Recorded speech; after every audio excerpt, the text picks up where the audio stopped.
Hello everyone, today I'm going to present a very interesting topic. Instagram Direct, the rise and fall of end-to-end encryption.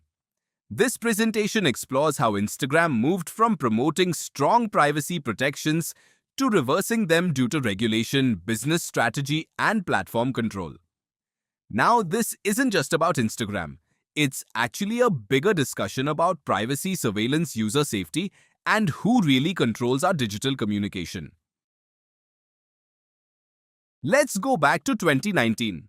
At that time, Mark Zuckerberg announced a major privacy-focused vision for Meta. The goal was to rebuild messaging platforms like Instagram and Messenger around end-to-end encryption, also called E2EE. Now let me ask you something. When we send a private message, who should ideally be able to read it? Only the sender and receiver, right? That is exactly what E2EE provides. Even Meta itself cannot read those messages. To achieve this, Instagram planned to use the Signal protocol, which is the same encryption technology used in WhatsApp and Signal. Testing started in 2021, and the feature became optional in 2023. Now let's understand how end-to-end encryption actually works. Under E2EE, messages are encrypted directly on the sender's device. Meta's servers only act as a blind relay. That means the server forwards encrypted data but cannot read the actual message. Each device also has its own encryption keys. So even if one device gets compromised, other conversations remain secure. And only the sender and receiver can decrypt the message. This architecture gives users strong privacy and protects communication from unauthorized access. For several years, Instagram direct messages existed inside what we can call a secure silo.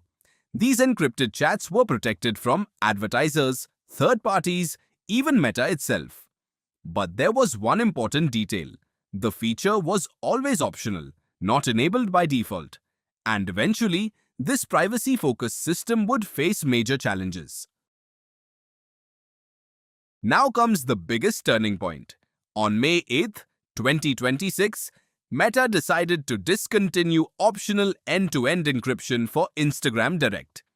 Meta stated that less than 1% of users enabled E2EE, making it difficult to justify maintaining the feature. Under the new system, messages are still encrypted during transmission using TLS, but after reaching Meta's servers, the messages are decrypted for processing. This means Meta can now inspect message content for safety moderation, policy enforcement, commercial analysis. So this marks a major shift from client-side privacy to server-side visibility. Now the big question is, why did this reversal happen? One major reason was government regulation. Laws like the UK Online Safety Act, the EU Digital Services Act required platforms to proactively detect illegal content, especially harmful material like CSAM. But here's the problem. Strong end-to-end encryption prevents platforms from scanning private messages. Regulators called these encrypted spaces dark zones, because platforms could not monitor activity inside them. As a result, Meta shifted towards server-side inspection. But this also creates privacy concerns for journalists, activists, vulnerable users because their private communications may now be more exposed to monitoring and surveillance. So what does the future look like? Instagram is now moving toward what can be called a regulated messaging model.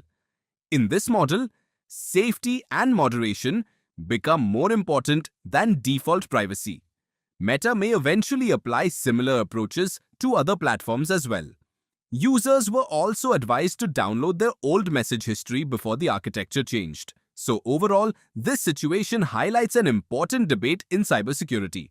How do we balance privacy, security regulation, and platform control? To conclude, Instagram's transition shows how difficult it is to maintain strong privacy in modern digital platforms. What started as a promise of private communication eventually changed due to regulation, business needs, and platform governance. This case reminds us that in cybersecurity, technology alone is not enough. Policy, law, and corporate decisions also shape the future of privacy.